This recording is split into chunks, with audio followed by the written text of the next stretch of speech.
আসসালামু আলাইকুম ওরহমাতুল্লাহ। আনাস রাদিয়াল্লাহু তাআলা আনহু হতে বর্ণিত, তিনি বলেন, রাসূল সাল্লাল্লাহু আলাইহি ওয়াসাল্লাম বলেছেন, আউয়ালু মা ইউহাসাবু বিহিল আবদু ইয়াউমাল কিয়ামাতিস সালাহ। কিয়ামতের দিন মানুষকে সর্বপ্রথম সালাত সম্পর্কে জিজ্ঞেস করা হবে। ফাইন সলুহাত সলুহালাহু সাইরু আমালিহ, যদি তার সলাৎ সঠিক হয়ে যায়, যদি তার সলাৎ গ্রহণযোগ্য হয়ে যায়, তাহলে তার সমস্ত আমল গ্রহণযোগ্য হয়ে যাবে। আইন ফাসাদাত ফাসাদা সাইরু আমালিহ, আর যদি তার সলাৎ গ্রহণযোগ্য না হয়, যদি তার সলাৎ সঠিক না হয়, তাহলে তার সমস্ত আমল বাতিল হয়ে যাবে। অত্র হাদিস দ্বারা বোঝা গেল যে যদি কিয়ামতের দিন কারো নামাজ সঠিক হয়ে যায়, তাহলে তার সমস্ত আমল সঠিক হয়ে যাবে, আর যদি তার সলাৎ সঠিক না হয়, তাহলে তার সমস্ত আমল বাতিল হয়ে যাবে। অতএব আমাদেরকে সলাৎ আদায় করতেই হবে।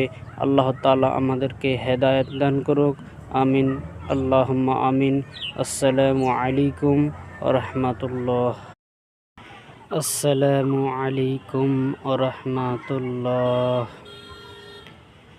আনাস রাদিয়াল্লাহু তাআলা আনহু হতে বর্ণিত, তিনি বলেন, রাসূল সাল্লাল্লাহু আলাইহি ওয়াসাল্লাম বলেছেন, আউয়ালু মা ইউহাসাবু বিহিল আবদু ইয়াউমাল কিয়ামাতিস সালাহ। কিয়ামতের দিন মানুষকে সর্বপ্রথম সালাত সম্পর্কে জিজ্ঞেস করা হবে।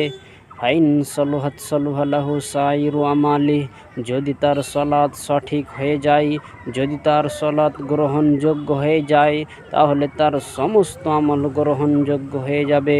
আইন ফাসাদাত ফাসাদা সাইরু আমালিহ, আর যদি তার সলাৎ গ্রহণযোগ্য না হয়, যদি তার সলাৎ সঠিক না হয়, তাহলে তার সমস্ত আমল বাতিল হয়ে যাবে।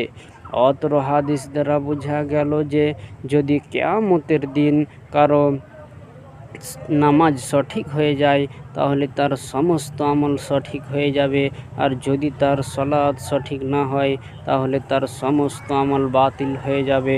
অতএব আমাদেরকে সলাৎ আদায় করতেই হবে। আল্লাহ তাআলা আমাদেরকে হেদায়েত দান করুক। আমিন, আল্লাহুম্মা আমিন।